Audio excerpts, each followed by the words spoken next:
हजारों लोग अचानक कहाँ से आ गए। ये लोग कहाँ रहते थे अब तक, कभी दिखे ही नहीं। इस तरह कभी उनके होने का पता तक नहीं चला। डीटीसी की बस में, मेट्रो में, कभी साइकिल रिक्शा चलाते हुए, कभी हाँफते हुए, सब्जी की पुकार लगाते हुए, कभी किसी कारखाने की चिमनी से निकलते धुएं के साथ बाहर निकलते दिखाई दिए, पर दिखे नहीं। आज दिख रहे हैं वह सब जिन्हें देखने की फुर्सत नहीं थी हमारे पास। सारे कैमरे नजरें गड़ाए हैं उन्हीं पर, सारी कलमें बेताब चलने के लिए उस रुकी हुई जिंदगी की बदहवास चाल पर।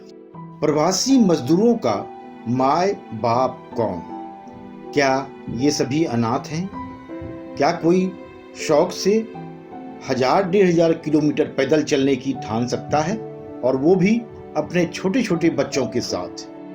इन मजदूरों की मजबूरी समझें। मेहनत और मजदूरी कर जिस शहर को संवारा, उस शहर ने विपत्ति आने पर एक झटके में इन्हें अस्वीकार कर दिया, तो बिना कुछ शिकायत किए निकल पड़े अपने अपने जन्मस्थल की तरफ। ये जो पैदल जा रहे हैं, सिर पर तकलीफें लादे गांव, इनको मोहताज मत समझिए। खुददार हैं, अदम्य साहसी हैं, जो हजार किलोमीटर पैदल ही लौट रहे हैं। उन्हें कर्मस्थली की बेरुखी से चोट पहुंची है, इसलिए निकल पड़े हैं अपने अपने गांव जन्मस्थल की तरफ।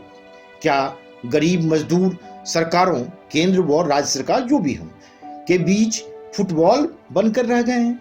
आखिर क्यों नहीं करती है ये सरकारें इन प्रवासी मजदूरों की परवाह? इसकी भी वजह है, इसे समझने की जरूरत है। देश में करोड़ों प्रवासी श्रमिक वोटर तो अपने गांव, चुनाव क्षेत्र या गृह राज्य में होते हैं, लेकिन यह भी हकीकत है कि इनमें से 5 से 7% ही मूल लोकसभा, विधानसभा या पंचायत चुनाव में स्वेच्छा से वोट डालने जाते होंगे। वोट नहीं डालने की वजह से वह अपने गांव में भी राजनीतिक दृष्टि से उपयोगी नहीं माने जाते हैं। वहीं कर्मस्थल पर भी उन्हें ऐसा ही माना जाता है। मतलब वे जहां प्रवासी होते हैं या काम करते हैं, वहां की राजनीतिक पार्टियां उनकी नहीं सुनती, क्योंकि वे अपने कर्मस्थल के चुनाव क्षेत्रों के वोटर ही नहीं होते। इनकी इस पीड़ा पर जब एक बुजुर्ग राजनेता से सवाल किया गया, तो उन्होंने जो जवाब दिया उस पर भी गौर करने की जरूरत है। सवाल था, गांव पहुंच रहे इन मजदूरों की सहूलियत और देखभाल के लिए और क्या किया जाना चाहिए। इस पर बुजुर्ग राजनेता का उत्तर था, गांवों में प्रधानी के चुनाव की घोषणा करा दीजिए, कोई भूखा नहीं मरेगा। जी हाँ, बुजुर्ग राजनेता का तजुर्बा सच्चाई बयां करती है और बिल्कुल हकीकत के आसपास है। हालांकि हमें यह भी नहीं भूलना चाहिए कि यूज एंड थ्रो सिद्धांत हर जगह फिट नहीं बैठता है। साथ ही इस बात की भी गांठ बांध लेनी चाहिए कि तुलसी हाय गरीब की कबहू न खाली जाए।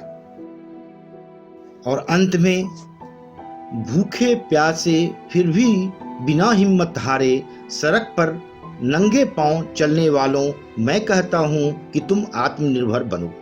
तुम्हारा श्रम तुम्हारी ताकत है, कमजोरी नहीं।